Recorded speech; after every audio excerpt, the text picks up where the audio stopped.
You won't believe the secret this quiet janitor was hiding. Stick around until the end, because this story will change the way you see the people around you. And before you dive into this emotional journey, make sure you hit that subscribe button and ring the bell so you don't miss any of our inspiring true stories. The fluorescent lights of the Navy HQ corridor hummed a dull, lonely tune as Leo pushed his mop bucket across the gleaming linoleum. To the young officers and crisp-suited civilians who hurried past, he was just part of the scenery, the janitor. A few offered polite, distant nods, most looked straight through him. His shoulders, broad but perpetually slumped, were clad in a simple gray uniform, his hands, calloused and capable, gripping the mop handle with a familiar weariness. His focus, as always, was on the clock. 4:45 p.m. Just 15 more minutes, and he could punch out, fight the traffic, and pick up his daughter, Maya, from daycare. His world was a small, fragile orbit of two. His life was measured in shifts, packed lunches, and the sound of a 6-year-old's laughter that could, on the best days, erase the memory of disinfectant and solitude. He was a single dad, a fact that was both his greatest pride and his most constant anxiety. The ghost of his wife, Sarah, a vibrant naval nurse lost to a sudden illness 3 years prior, was a quiet presence in their small apartment, a shadow in Maya's smile. He'd left his old life behind for her, trading a destiny of glory for one of pure, simple love. The challenges were relentless: the fear of a missed payment, the exhaustion of double shifts, the quiet ache of a future he'd once dreamed of, now mopped away one hallway at a time. Tonight was the annual naval gala, a glittering affair in the main atrium that Leo was tasked with cleaning after. He moved through the periphery of the celebration, a silent ghost in a sea of dress whites and glittering gowns. He emptied trash bins overflowing with champagne flutes and collected discarded programs, the sounds of laughter and clinking glasses a stark contrast to the silence of his own world. As he worked near the back of the room, his eyes, as they always did, found his daughter's drawing tucked into his janitorial cart.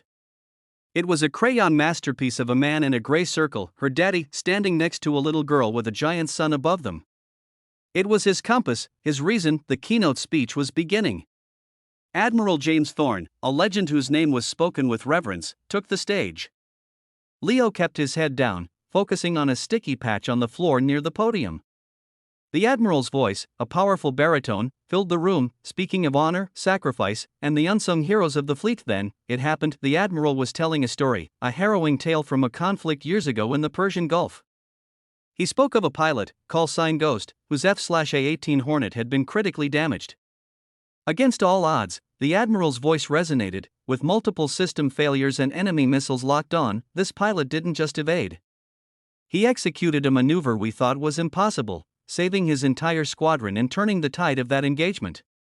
He was a phantom, a legend. We never learned his full story. He disappeared from service soon after. Leo froze, his knuckles white around the mop handle.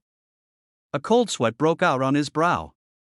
He tried to shrink, to become invisible, but it was too late. Admiral Thorne's eyes, sharp and all-seeing, scanned the room and then stopped. They landed not on a decorated officer, but on the janitor in the gray uniform, trying to discreetly retreat into the shadows. A strange, incredulous look crossed the Admiral's face. He squinted, his gaze piercing through the years, through the disguise of menial labor and weary parenthood. The room was silent, waiting for the punchline of the heroic tale. The Admiral leaned into the microphone, his voice dropping to a tone of stunned recognition. "My God," he said, the words echoing in the dead quiet. "It's you, Ghost." The room didn't just go quiet, it froze. 100 heads swiveled. A sea of confused, disbelieving faces turned toward Leo. You could have heard a pin drop. The weight of their collective gaze was a physical pressure. Whispers began to ripple through the crowd. The janitor? Him? Leo stood paralyzed, the past crashing into the present with the force of a tidal wave. He saw not the opulent atrium, but the cockpit of his Hornet, the screaming alarms, the frantic voice of his wingman in his headset. He felt the G-forces, saw the tracers lighting up the night sky. He saw Sarah's face, the promise he'd made to her before that final deployment. Admiral Thorne stepped down from the podium, ignoring protocol, and walked straight toward him. The crowd parted like the Red Sea. "Kyle," the Admiral said, his voice low, using the first name Leo hadn't heard in years. "Kyle Ghost Malkovich. All this time, we thought you were dead. Or worse. What are you doing here?" All the air left Leo's lungs. He looked down at his worn work boots, then back at the Admiral, his eyes filled with a storm of emotion, pride, shame, grief, and a fierce, protective love. "My tour ended, sir," Leo said, his voice rough but clear in the silent hall. "I came home. And then Sarah got sick." He swallowed hard. "Our daughter, Maya, she was 3. She needed a father more than the Navy needed a ghost." He gestured weakly to his uniform, his mop bucket. This job lets me be there for her. Every day. It's steady. I don't get deployed." The resolution was not one of dramatic reinstatement or public glory. It was something far more profound.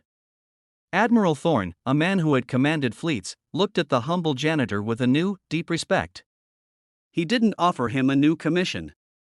Instead, he did something better. The next Monday, Leo was summoned to the Admiral's personal office.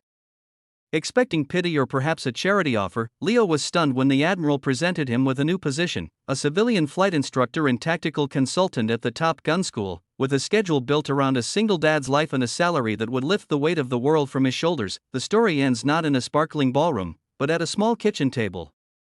Leo is helping Maya with her homework. He's still a dad, first and foremost. But now, the ghost of who he was has found peace with the man he chose to become. He had traded a call sign for a little girl's laughter, a legend for a legacy of love. He was a hero, not because of an impossible maneuver in a combat zone, but because of the impossible choice he made every day to be present for his child.